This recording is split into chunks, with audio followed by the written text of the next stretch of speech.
Omureebi omurungi ori aha sikora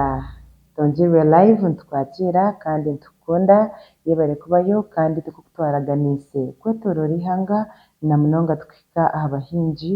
n'abariisa mbwenu izooba eri turi ow'omukugu omwe obaasize kubaasa kuhinga kandi akwongyera n'omutindo omu by'obuhingi bweye aine ebihingwa bingi ebi turabire nitureebaho kwonka twabanza aha factory yeye eyakukorera akahunga aka ka Goren Mixed Farm Limited naaza kuba naatushoboorora ebirikukiraho kandi niwe ogu omushaija ninga omwami tumwine hanuya reka tukwakire kandi tukuramutse oyakore abakutureebeza eshaaha. Abakutureeba mwena nimbaramusya omu izina rya Mukama waitu Yesu Kristo. Amazina ni Engineer Gordon Arinitwe ahindi n'Kiyaga. Kiyaga n'ekyaro omu Gombore ya Nyabako sub-county district ya Ntungamo. Turi aha ruguuto orwa Kanyampumo road orikuhetera ahari Rwashamiire waraba Montera high school. Kuruga Rwashamiire kuhika aha ni kilometers mushanju. Kilometers mushanju. Omwanya ogu nitureeba nimusye tugambire nibintu ebyokukora kuba nitureeba ebyoma bitari bimwe na bimwe tushobooreze eshaaha orikureeba. Hata company yange nibagyeta Goren Mixed Farm neruga omu Goren Engineering Services. Nyowe nka engineer ninkorera omu oil and gas Total Energies nka subcontractor konka nshaziremu kwija kuhereza abantu bange aha kyaro nateekayo factory egi erikukora akahunga ka Goren Mixed Farm. Egi mashini niyo ekukora akahunga aka nitubanza twakateeka omu maize cleaner. Egyo maize cleaner ebicoori nitubiteeka nahari akaveera aho tubiteekaho. Ebicoori ebyo noija obyankahe niwe okubyehingira ninga nobiiha omu myanya etari emwe n'emwe? Egi stock erikubanza nkabanza nabyehingira omusiri okubanza kuraba aheeru aha nkabanza nabihinga ebyo niyo yanyehingiire konka ninteekateeka kutandika kugura omu bahingi abahingira aha ahabw'okuba hatiiya ninyenda kuspecializinga omu kukora production y'akahunga nkakapakinga then nkagaruka nkahinga obutunguru omwanya ogunsigizeho mukye. So ninkakorera aha. Egyo mashini twabireeta kutukubireeta nikarusi ako nitushikaho nahari akadeeya kabyakiira amashanyarazi gabyakira bikikome egyo nitugyeta mbwenu omunyankore rwitu n'orugari bicencuramu omushenyi bicencuramu omucuucu ebicoori birugamu bitiine kacuucu kandi bitiine bucaafu bikiri enjuma konka birugamu bishemeire bitarimu burofa tukibiihamu omwo tubitwara omu mashini egi omujungu bagyeta hara ningashi ekyoma ekikushubura akashushu kikiihaho mashini erikubanza eriiya kimaze kukiihaho kigaruka kikashara konka haine akakusigaraho hati akakusigaraho egyo ekamariira ekikeeza kamarira hati nitukozesa manare wanoreeba hariho outlet yaayo nayo kuba nibushohorera kuri then hariya nayo kuba nibushohora hariya so nituba twineho tray ei tukukozesa kubirisiivinga tukozesa cage tuba twine egi tuba twineho tray like this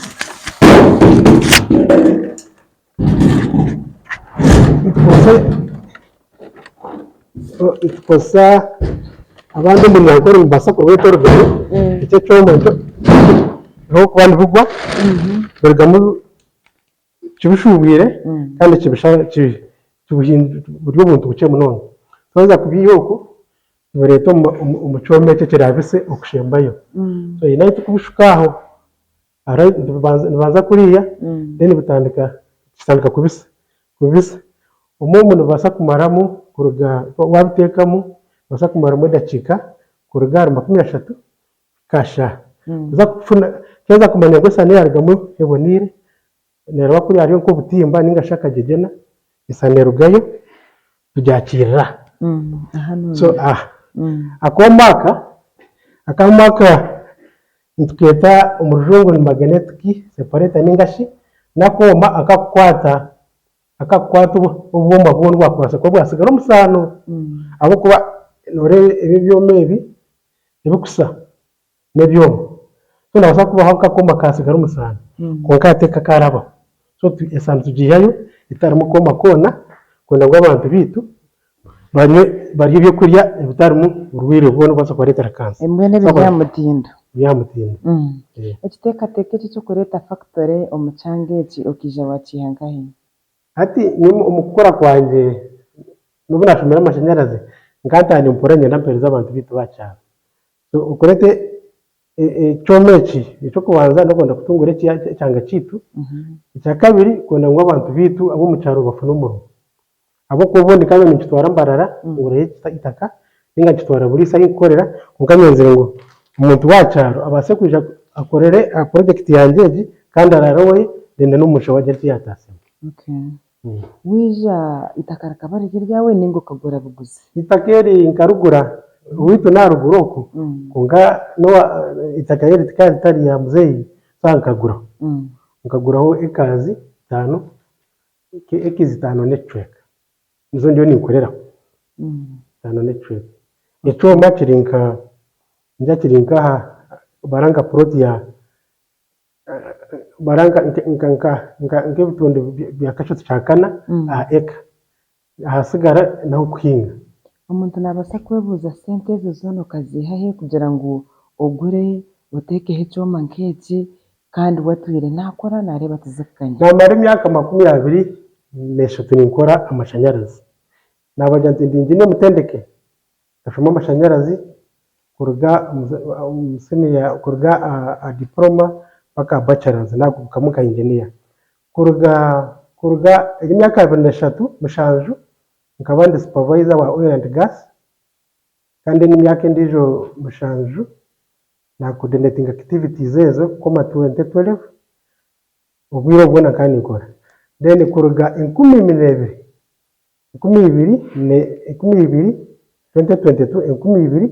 2022 nkafuna contract yo kusasanya amashanyarazi mu kitundu cya Albert kuri yaba kutimba amashita gukora ahanzi ya Total Energies so bamba subcontract yo kusasanya amashanyarazi umeme gukora nibashashura so umusente ziba kushashura nizo zimwe zindi investing kuno ya achara so ndi subcontractor ikora nka kumukoze ningashi nimpatana okusasanya amashanyarazi baza kutimba ibintu by'amashita na nayo bakurara nyine sites eshatu nyine Bulisa nyine West Nile Itangi Pakwach then na Talenga project ayibona batimba aba bafite ka factory so nyine akwitaga amashanyarazi akwitaga bya security camera access controlling abantu abakora mu ndomo technology subcontract ningashi okupatana amashanyarazi nebyo mpuzigana nebya company ya Goren Engineering Services izireji Goren Next Farm so niyo sentence hii area nekora kiyo Goren Engineering Services ni company ne yanje ndiyo mumba directors Goren nerwo mu mazina g'abantu bashatu Gordon Levi and Nassan we are all Nassan ni civil engineer Levi ni mechanical engineer Gordon electrical and telecom so tukagitandika yo 2006 tukwekozesa so ku rwego tufune mirumo so kurga 2022 tukafuna contract yo kusasanya amashanyarazi so ibyo ni mu rugo gukora no kutambukora tweta tubara ibintu kweta gamba bakwenda gukozesa by'amashanyarazi babitwereza tubisiba tubutambuza ho nayo babyetanga ayo bakorara by'amashanyarazi abuza gukora za kutima amashita benda amashanyarazi tugatware ayo bakwenda gukora factory no tutambuza amashanyarazi so mu meje tukoreje niyo kutoma kasente akakarinka za rich company mbwen tutekateke ngu na Nage company nuko mujikwatanise bashatu nenga hatorjereyo nakugira ngo company tukagitandikiye 2006 tuya abantu bashatu kandi shoma habo bagitandika konka bo baguma batine bwire bwo kwekozesa Level nakorana Murago hospital ni engineer Murago Level nashomesa cyambo ati kutwakirete 2022 aboneye bo bashara mungu company bagira ubwema kuko mu rujungu twita dormant bakaba bariyobomwa umba director konkaba batari active mu nyankore ningashi batine cyo bakugikorera so bashara mu kurugamo kurga 2022 nkaba sole director atene yanje nyine konkizina tenari hindu so konka twagira mu abo bajyagikise yabo yanje nyine ati yagumye gore nyine service so agamo ishaheji company ne yanje na family ningashi ne yanje no mucyara mucyara nakora ka director anyikora ka director akahunga kabwe n'akatare akahunga ka ubwo tukatandikire ntigezo katundu mbanga wano reba ibintu sample twara tutambuzo mbantu tukatandikiguza n'itwereza abantu bakamanye bakatestinge unganye ne stock ahera ngaziboreka ni 6000 kilogram ningashi kilo kakaga zo kwija kutandikana production yo misho mbene shobwe buri kimwe cyona registered bakakwandika bakwikiriza bajya ngo shimwe kuba nokora ninga naba bo kushanga nokora kuno bwishire gore ni mixed farm handikisiwe umukitongore twandika company ziyanga kandi n'umuntu n'abamishoro nayo bakaturegesanga ishashore mishoro turakomera twayigura na account mu banka company yite in bank account byo mutindo aturiya process yo kutwara sample zitu mu Uganda Bureau of Standards ziri kwereza mutindo bakatwa stamp ya UNBS nicyo ndakorega ngo process tukoranamo tugendera mutindo ya aba standards ibarakuragira abakora kuri abantu bashimwe kwandi bakoramo so tukakatwireyo ukashayona tukatwara mbarara nubijana bakacebera wana rero batuye setting machine the machine igenewe buro igihe nabaza kubashobora n'ebicori biza kusaza garike biza kusedi parking na n'abahinde kandi nabomu banda kubasera tubasere nabo batwara ibyo nibo kurana bitahuko nani kubuza aha oyireho gukora akafunga nana umurimo wo wagamba inekende ibindi bihingwa byoyine oyirimo akahunga tukora aha na noburo tukusaha inekende serendijo aheraho nza kuboreka nimpingo butunguru nabajyanti nyinaho kekazi 5 netreka nkoriye ahinkorire ni bishatu bya kana ahita kirinye so ahero ni ndunda ningache nimpi tukakweto kuhinga nimbike byenyanje ni namwe byenyanje mu kizibe cy'umwakore bahero kandi ahandi hasigara bahingira ubutunguru mu phases ati ndio nisharura ubutunguru ije shaha niza ku musaje nisharura ubutunguru kandi nyine n'ubundi ubutunguru buri mu weeks 3 kandi mu kwa mwendo gupfa kutandika umwezi hagati neza kubyara ndijo phase each ningashi season ndijo buri season netwara imyezi 3 umbede ne mara mu mwezi umwe treka seedling ubujuma twaza kuteka mbede twaza kubiya mu kuteka mu tabire zo ruberera ibura kusharuze mara mu myezi 3 so niye mitwa imyezi 3 netre nabyo tukubantu bareba ho mwenu aho tandikire ibi bintu byona yinenke bironje nenga magoba guwishyiremo nibwo kutandika farming nibwo kugitandika nakujyanje sende nziha gore nijyane service nibwo tutandika so tutandika gukora katari tutandika foundation wanora na machine tumaze kusetting testing yakwe kugeza product yitu kujuma abantu so tukatanje kwihama iyo tukitekamo kandi business yo kwinga ateri yo mu mwaka yo mu mwaka gukubanza akabanza nahinge bicorebyo aha unabishobora naganje ngenda atandikireho machine yo kugereta kugiye cyane kikantwara 5 months nayibize kwizana ko na testing kuko mbwire ubwo nashamye kambe mpingire tungo so tukata nubwo twatandika kusharura yinenga challenges ziwa zabiremo challenges na munonga abakozi hacaro abindi twakonda gukora abakozi abindi bo murarebe bo kunkora kuri yana barga omukawunti etari egi rwahi nibo bantu b'obutunguru niyo ndikubiiha konka nabo abakwenda bayambaho abingi tibyo bari Ishashura n'iyonde. enshashura esente zinkubaheereza omu kyaro omwo sofa tinkuhamya ngu harimu omuriyo nakora investment barakubaasa kubaha sente ezo